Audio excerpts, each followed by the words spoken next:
Attention to all SSS members at pensioners. Sa mga nagtatanong, ang tanong po niya, Ma'am, ask lang po, kung sobra yung nabayad ko sa loan sa SSS, pwede po bang ma-refund? Sa video na ito, pakitapos hanggang sa dulo para malaman ang buong impormasyon.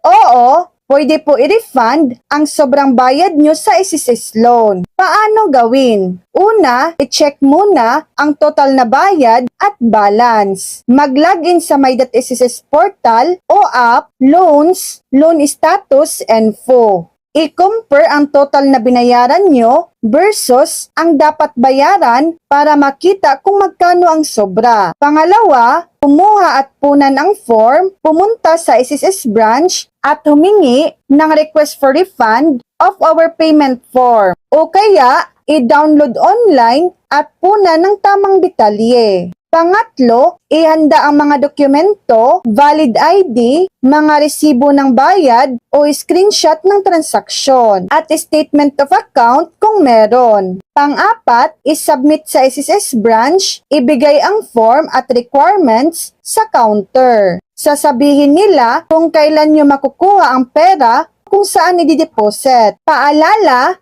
karaniwang inaabot ng 2 hanggang 4 na linggo ang processing. I-deposit ito sa bank account nyo o ibibigay bilang check.